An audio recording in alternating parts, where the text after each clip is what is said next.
Om Vakratunda Mahakaya Suryakoti Samaprabha Nirvignam Kurume Deva Sarvakarishu Sarvada. Om Shri Ganeshaya Namaha. Om Ganganapate Namaha. Om Shri Gurubhyo Namaha. Guru Brahma Guru Vishnu Guru Devo Maheshwaraha. Guru Sakshat Param Brahma Tasmai Shri Guruve Namaha. Gunatita Vaksharam Brahma Bhagavan Purushotamaha. Jalo Janandidam Satyam Muchyate Bhava Bandhanat. Om Shri Swaminarayana Namaha. Om Shri Lakshmi Narayana Namaha. Om Shri Nar Narayana Namaha. Om Shri Krishna Narayana Namaha. Om Shri Shiva Narayana Namaha. Om Shri Hanumate Namaha. Om Namo Hanumate Bhayabanjanaya Sukham Kuru Phat Swaha. Welcome to Nitya Satsang. Today is the 20th of January 2023. We are continuing our exploration and deeper understanding of Avastatraya. Avastatraya is our experience in life as we have been continuing. Before we proceed with today's satsang, would like to offer my prostration, Anantakoti, Dandvat Pranam, to all the great saints and sages and enlightened beings in the past who are there today on this world and yet to come in the future, and to take their holy dust and put on the head. And with that, Prarthana, to offer obeisance and prayers to all the incarnations of God and to the Supreme Paramatma, one without a second, who resides in the heart of all beings. So with that, Prarthana, to continue from yesterday, we have been examining Jagrat Avastha, Swapna Avastha, Shushupti Avastha, and the freedom that we are wanting. Please remember, as we know, that each Jivatma is wanting constant freedom. So there is no disagreement on this point by any of the great saints or by the acharyas or anybody that each Jivatma is seeking freedom, because there is limitation in Prakriti. Prakriti has its limitations. So when we are trying to realize our free state, that is called Mukta state, that realization is the realization of the Atma Tattva. But now remember, as I mentioned yesterday, if the Atma Tattva is realized, like if you are in a state of realization, you are not necessarily experiencing Jagrat, Swapna or Shushupti Avastha. If you're not experiencing them, that is called Nirvikalpa Samadhi. So you are in a different plane of consciousness. That is called Nirvikalpa Samadhi. Now that Nirvikalpa Samadhi can happen, and in most of the Hindu scriptures, that is considered to be enlightenment. But it is not actually the final enlightenment. It is actually a state where the mind and its functions are shut off. You see, how to explain this? The mind and its functions are shut off, so you have Nirvikalpa Samadhi through Ashtanga Yoga. But that doesn't mean that the causal body is gone. And that is the interesting part. In Vartal number 20, Vachanamrut, this point is made very clearly that you could have Nirvikalpa Samadhi. At that, when you're in the state of Samadhi, there is no Maya, there's no experience of Maya at all. But when you come out of that back into this world, into the body, again, there is potentially the experience of Raga, Dvesha, the functions of Maya. How can that be? You see, so if we cross Jagrat, Swapna, Shushupti Avastha through sadhana, Bhakti Yoga, Jnana Yoga, Dhyan Yoga, Sankhya Yoga, different yogas, different ways of going about it. If we cross it, or by the grace of God, by Upasana, one has gotten into the Atma Sakshatkar. And it is a kind of Nirvikalpa Samadhi, that there's no other experience. Like Ramakrishna Paramahans went through that. When the Guru Totapuri came to him, and then he sat in meditation, and then he was in Nirvikalpa Samadhi for so many days. The body becomes like a piece of wood, and you cannot move the body at all. You're not even in the body anymore. You are merged with the Brahman. This is called Nirvikalpa Samadhi. is that samadhi desirable? So many yogis want that. So many Advaitic teachers and masters have said that is the goal, to extinguish who you are and to merge the Atma into the Paramatma, so there is no you anymore.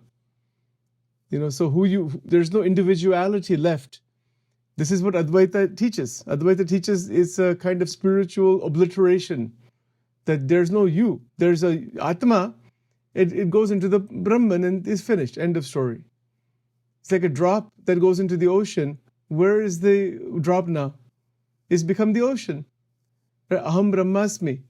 So there's no individuality left when you realize the Brahman. So now but Bhagwan Swaminarayan, what he did on this point, he took Advait Vedanta, this idea that the Jeev and the Brahman are one, as Vivek Chudamani is saying, and that is necessary.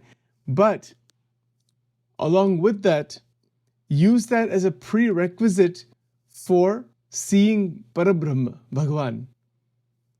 So now this is a bridge between Advaita and Vishishtadvaita, Advaita and Dvaita, all the different systems of philosophy. The reason behind it is because if the causal body is gone and you are in the liberated state, you will merge into the Brahman. There will not be any you left. There's no you to even experience anything. It's a type of obliteration. That it's called Brahma Shushupti. In Vachanamrut, Garada Pratham number 64. This is called Brahma Shushupti. There's no other scripture that I have ever seen where this word is used. Maharaj used that word specifically to talk about what happens to the Jivatma once the Jivatma goes out of the Avastatraya, out of the three bodies, out of the Panchakosha, is completely out of that, and is in its own self-effulgent the realization that it is a Nirakar, formless Brahman. That's it. There's no you anymore left. It's a permanent destruction of the individuality. That is Advaita Vedanta. Is that desirable? The Bhakti Acharyas would say absolutely not. Whether it is Ramanujacharya, Vallabhacharya, Madhvacharya, Chaitanya Mahaprabhu, they would say that is not the goal. If you set that as the goal and the causal body is there, you will be doomed inside Brahma Shushupti. It's like that drop of water that goes into the ocean, and it's lost its individuality. So the Bhakti Acharyas say that is not to be done. If you do that, you'll never come out of it. You see, so Advaita Vedanta is good up to a certain point, that you and the Brahman are one. But the other Acharyas, Nimbarkacharya, Vallabhacharya, Madhvacharya, Chaitanya Mahaprabhu, Swami Sajananji Maharaj, all the Bhakti Sampradaya Acharyas, they are saying that yes, you can realize the oneness with the Brahman, but you are the devotee of Parabrahman, and Parabrahma, Paramatma is beyond you and always remains beyond you. Shankaracharya does not accept that. Shankaracharya's theory is that the Brahman, Parabrahman and Maya and Jeev, everything is only one. It is Advaita. He doesn't differentiate any of that. That's because that is also a stage of realization. But the other acharyas say that the Jivatma is given a body called Brahmamay Sharira in the abode of God, in the Dham, in Golok, Vaikuntha, Shvedvip, Badrikashram, other places, Akshardham also it is called, that is the Brahma Dham, that is given a body. The Jivatma is given a Chaitanya Sharira to see God, so the individuality still remains. In Advaita Vedanta, they don't want to hear anything about form once you're out of the Prakriti. There's a big, almost a dislike for that idea. They said that as soon as there's a form, there's a you and there's God, you are in Agnan. So in Advaita Vedanta, the Advaita Vedantists that are there even in this world today, they are interested in merging the Atma with the Brahman and obliterating themselves inside the Brahman. They don't want, they want to become the Brahman essentially, or they want to say that I am that Brahman, but they have nothing to do with God actually. So Advaita Vedanta is atheism. Basically, it is atheism. There's no God in Advaita Vedanta. Even though there is belief in Krishna and Ram and Shiva and all that, they say that is only you. The Shiv, Ram, Krishna and all, and you are all the same. They're also you. You are also them. There's no duality in Advaita, in the real. But Shankaracharya Ji propagated this to remove Buddhism because of the misinterpretations of Buddhism. That's why Advaita Vedanta was propagated by Shankaracharya Ji. Shankaracharya Ji knows that the bhakti is necessary. But see, what has happened after Shankaracharya Ji, there have been so many who have come who are so fascinated by this idea that the notion of a Parabrahma, Paramatma beyond the Brahman, they don't want that at all. Not under any circumstances do they want that. You see, so then their sadhana is of that type. Those who are Advaitic sadhana, and I have known people over the years who are deeply into that, it's a very dangerous sadhana. It can increase your ego a lot if you're not careful in that. So what Sajanand Swami Maharaj did to solve all this problem, to solve all of these different difficulties in the progression towards Paramatma, he said he put everything in its place. Yes, you realize who you are, that is the Atma Tattva. That is what Shankaracharya Ji is saying. Fine, that's correct. Along with that realization that you and the Brahman are one, never destroy upasana of Paramatma. So then, by the grace of Paramatma, the Atma Tattva will get a divine body, because this body will go. This is a Prakrut Sharira, but made out of the Panch Koshas and all that. It will go, right? So when this body goes, a divine body comes. So in Golok, in other divine abodes, there are different types of body that is given. And it is through that Divya Sharir. It's called Bhagavati Tanu, Brahmamay Sharir. There are some other names for it probably also. That body is divine. It's not like this kind of body. And through that body, you can see and worship God, Bhagavan. Otherwise, if you merge into the Nirakar light, that is called Brahma Jyoti or Nirakara Brahma, you will not see God. This is the idea. Bhagwan ka hi prakash hai wo. That divine light, the Brahman is also a type of light that is a Divya Prakash. And that light is so intense, light of millions of suns, that Shankaracharya Ji and others have said that is the end, there's nothing beyond that. How can you say there's something even beyond that thing? You see, because if we begin to realize the Atma, you will feel that you are everything, Soham. You will forget Paramatma. There's nothing like Paramatma left inside your mind even then, because there's no mind left. That is why during sadhana time, this is called Swarup Nishta. It is called Swarup Nishta of Paramatma. That Bhagavan exists during sadhana time. If that faith is there in the sadhana time, then when the Atma is realized, that faith still is remaining with the Atma, so that the Parabrahma Paramatma can reveal itself, so that one doesn't stop the worship of Paramatma. There's a lot of history in the history of Sanatana Dharma where sannyasis of different kinds and different devotees, even jnanis, they don't worship anybody after a certain point. There's no worship left. If they have glimpses of the Atma, they are just lost inside the Atma. This is the story in the Srimad Bhagavatam. Srimad Bhagavatam was spoken by Shukdev Ji, written by his father Vedvyas. But Shukdev Ji was born with the realization of the Atma. He did not know about Bhagavan Krishna. So he was born after remaining 12 years inside the womb of the mother, because he had realized the Atma even before he was born. So because of that, he was not willing to come out into the sansar. But after 12 years of being in the womb, then the baby came out. And as soon as the baby came out, that is Shukdev, he was naked, roaming naked inside the forests and all. Because he had realization of the Atma. The body is there, but it's like not there. So then his father, Vedvyas, said, wait a minute, you have not realized everything. You have realized Atma, the Parabrahma, Paramatma, you have not realized. So he heard some shlokas from the 4 shlok Bhagavatam. And then that struck him that, oh, Bhagwan is even beyond what I am, that this Atma Tattva. Then he studied the Srimad Bhagavatam and then taught the Srimad Bhagavatam to Parikshit Raja.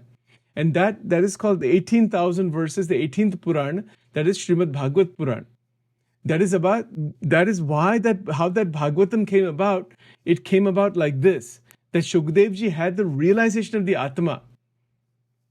But that is not the end point. Bhagwan, Parabrahma, Paramatma is beyond that, and that is why the Puranic literature, many of the interpretations of the Vyasa Sutras and the Gita are very much towards devotion, towards bhakti, where bhakti remains. If you look at Madhvacharya's commentaries, in fact, I had just gone to New Jersey just the other day, and I spent 3 to 4 hours with a saint who is from the Madhvacharya Sampradaya. Amazing. Absolutely incredible. There was on Ekadashi day, somehow I had gone there. I thought it was an ISKCON temple. It was actually the mandir of this Madhvacharya Sampradaya. Dvaita Vedanta. Amazing. It's absolutely tremendous. And the fact is, it seems like it's contradictory, but it's not like that. Shankaracharya Ji's teaching should not be misunderstood. When he's saying you are the Brahman, that does not mean to stop bhakti and to stop upasana of Parabrahma Bhagavan. It doesn't mean that. But many people who are just thinking, I am everything, the ego will get hold of this thing. And it's very, very dangerous. That's why even to talk about Vivek Chudamani,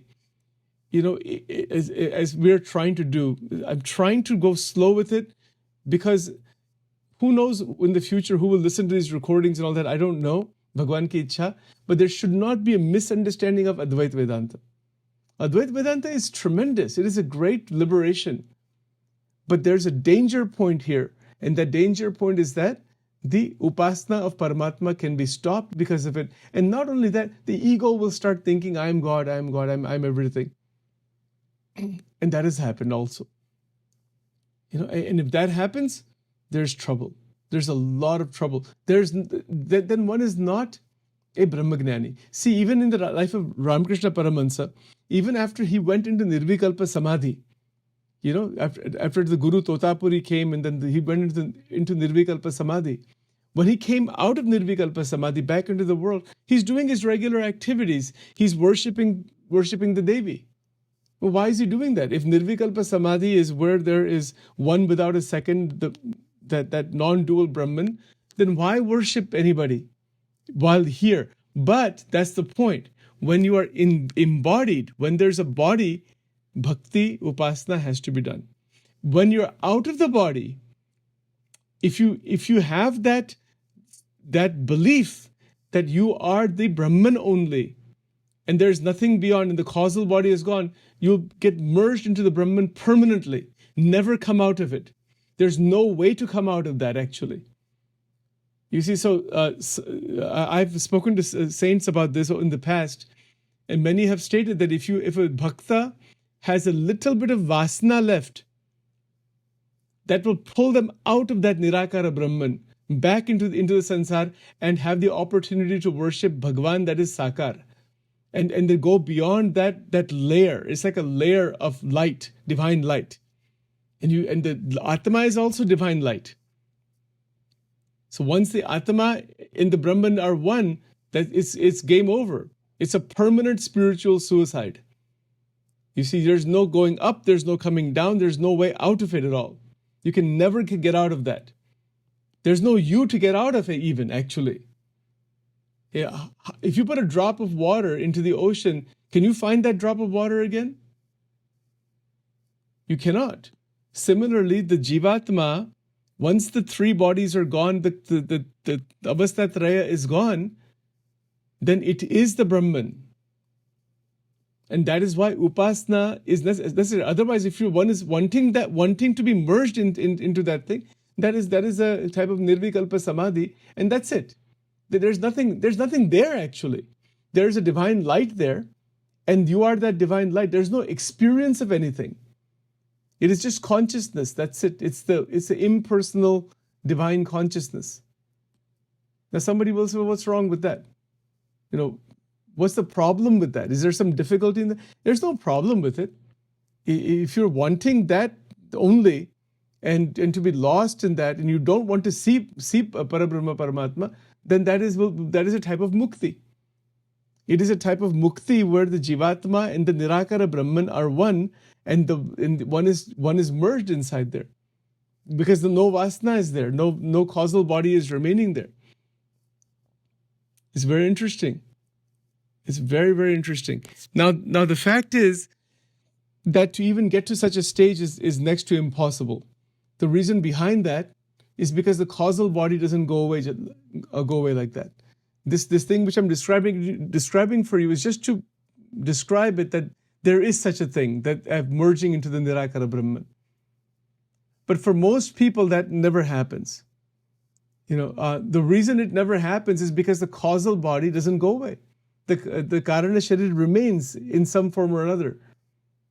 So this is the point. If while we are living in this world, and we are freely moving through Jagra, Swapna, Shushupti Avastha, Bhajan, Kirtan, Manan, Chintan, and we would even say from Shaiva Tantra point of view, from the Kashmiri Shaivism point of view, that the world of Prakriti has to be appreciated. You cannot discard the world of Prakriti. It's not possible to do that even.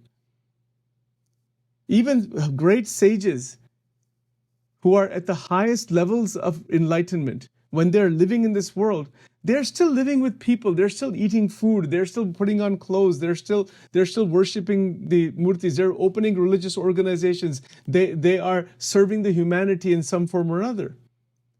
And if they don't do that, if they have that kind of power, they can just leave the body and be done with it. That's it.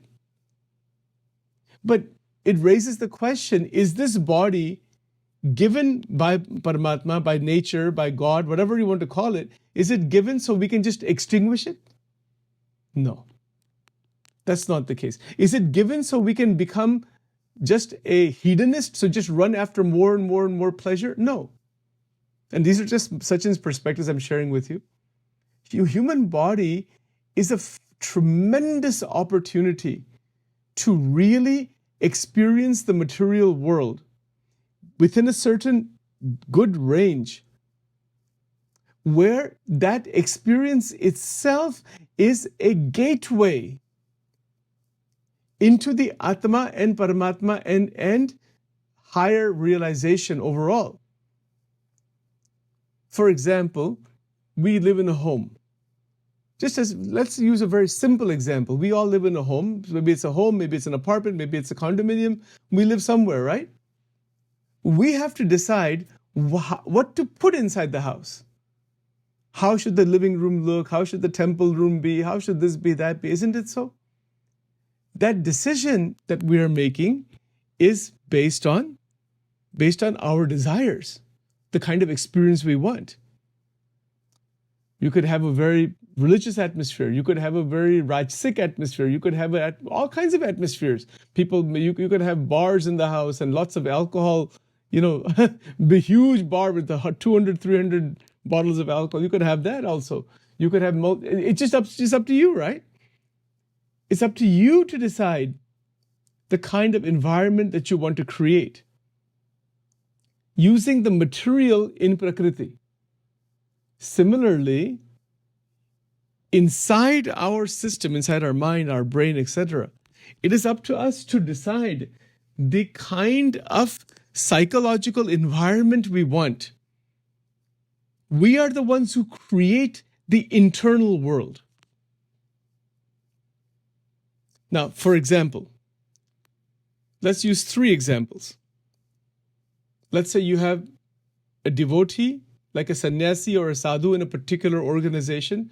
They are day and night within the mandirs and spiritual places and holy places, and day and night doing that activity. That is the environment they chose or have created. That is what they're in. So take example number one. Example number two, somebody is like a deep, physics researcher. So is in the lab day and night studying books, this and that, is lost inside there. That's an environment. That is a world that has been created inside. Take a third example. Someone who is like a foodie, but they have those foodie shows, right? One loves food, goes from one restaurant to another, and is trying different dishes and goes with friends and has a nice group of people and that is the number one thing they're just crazy about. There are people like this. So they go from one place to another, and they are just they want to be in that environment. They want to enjoy it. And there are so many examples of the Vishayas of this type. So what happens? The entire internal world is colored by that. Sachin is not making any judgment or criticizing anybody. It's only we're pointing out that we, as human beings, through the intellect, can decide the kind of internal world we want to be in. That is up to us to decide. That is the decision-making capacity of the human mind. Samshay, Nishchay, Samshay, Nishchay, Smriti, Nidra, the Buddhi has those 4 functions, we talked about it before, that you can decide decide the kind of internal environment we want. And that is based on the external environment that we interact with. And that internal and external environment is what generates the Swapna Avastha. So it is a decision to be made. What should be put inside the mind and what will then happen inside? This is why people don't get moksha.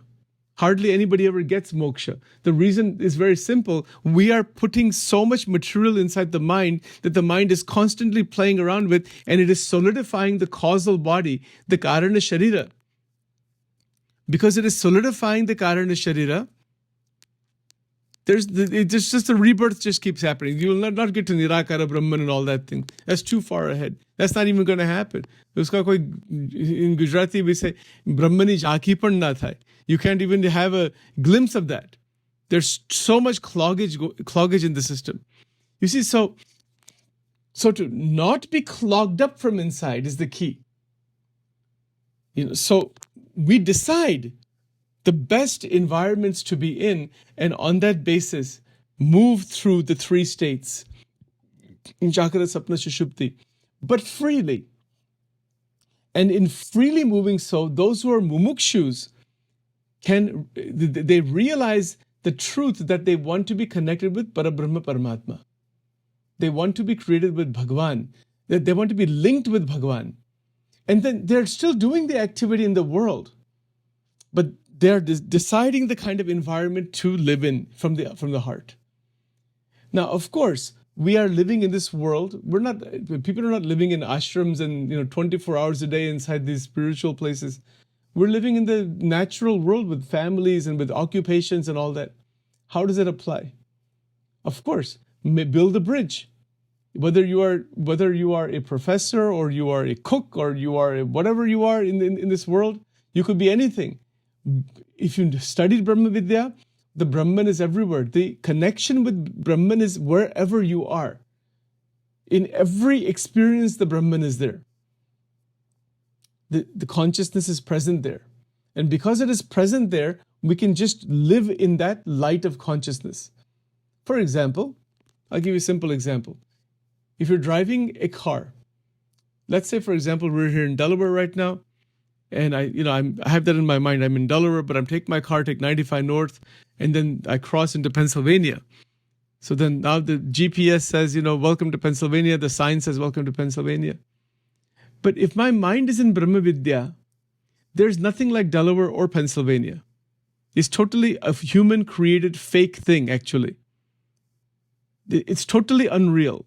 From the Brahmic standpoint, from the Paramarthika Satya. Vyavarika Satya, yes, we can say I'm in Newark, Delaware, but not to accept that as the reality. See, just use that one simple example and you will see how powerful it is. To get out of the mind, to get out of that frame of the mind that I am in the in these political boundaries. Those are man-made, human-made. They're artificial and ultimate, and they're not real, actually. They are real because we have all accepted them, so we give a reality to it. But it doesn't have any actual reality. You know, people say, I'm a Delawarean, or I'm from New Jersey, I'm this, I'm that. This happens in India too. Somebody's a Maharashtrian, somebody's a Gujarati, somebody's from north, from south, from east, from west, from this, from that. This group, that group, this group. It just goes on. And there's identification upon layers upon layers upon layers. When you say you are the Brahman, when you are the Atma, you have crossed all these layers. So literally, you can just sit outside your house or in a park and remove from the mind the political boundary. Try doing it sometime. See what it feels like. This is Vedanta. This is the power of Vedanta. And in that state, what Bhagwan Swaminarayan, what he will say, in such a state of the Brahmic oneness, worship Parabrahma. हम जो माला करते हैं ना भगवान का नाम जप and all that, this bhakti upasana is done in this state. Then you know what happens if you're sitting, for example, you're sitting in a park, you're sitting on a park bench, you see so many people walking back and forth, but your mind is evolved out of the limitations, the political boundary limitations, the racial boundary limitations. It's gone outside of that. Then everything you see is Bhagavan, is God, is the Brahma Tattva. It's seen in a new, it is just a change in vision. You can sit literally on a bench in a park and resonate with Vivek Chudamani in such a way that the whole vision from inside changes. Oh my God, the whole mind opens up. And one is now a Buddha. One is a Shankaracharya. One is the Brahman. One is an enlightened, awakened being. It doesn't require too much sadhana. Yes, it does. Sadhana is there. We have to perform activity. We might as well perform spiritual activity. It's good. But when you're sitting for dhyan, dhyan meaning meditation on the truth that the Brahman is real and the world is temporary and a flux. And in that Brahmic reality, I am the devotee of Parabrahma Paramatma. This type of meditation can be done sitting under a tree. It can be done sitting on a bench. It can be done anywhere. It can be done in a temple. It can be done with sages. It can be done with family members. It can be done if you're in a business. It can be done while you're working. You do your work, but then you take some time to just dive back into the Brahmic consciousness. It's like that. This meditation is possible in every situation in life. When you're sleeping, it is possible. When you're awake, it is possible. When you're taking a shower, it is possible. When you are going for a walk, it is possible. It is the realization of Ishavasyam idam sarvam. It is a realization to move outside all of the boundaries that have been created by the human mind. And those boundaries are stifling humanity, crushing humanity, damaging humanity in so many ways, other than the functional ones. They are responsible for tremendous pain and suffering. So the internal dissolving of the boundaries is the beginning of Brahma Vidya, actual Brahma Vidya. And in that state, pure bhakti of Parabrahma Paramatma Narayan, of the Supreme Lord, is possible. This is the essence of all the scriptures. If you take the Bhagavad Gita, if you take the Vivek Chudamani, if you take the Vachanamrut, you take the Bible, you take the Quran, you take every scripture, Guru Granth Sahib, every great scripture, Buddha's teachings, everything you take together, this is what it comes to. That you can evolve out of the boundaries and move into, like for example in Christianity, they say, that the heaven on earth is a concept. That the earth, see the heaven on earth. It's beyond boundaries. It is the existence of the divine in all situations. So this is the point. Jagrat avastha, Swapna avastha, Shushupti avastha. We are experiencing these. The experiencer is the Atma Tattva. To realize the Atma Tattva, and in that realization, even with the body, the continuous worship of Paramatma, in that worship of Parabrahma Paramatma, the divine body is created. The divine body, that is Divya Sharir, and that Divya Sharir is granted by grace to the devotee. And then the devotee goes into the place where Bhagavan exists.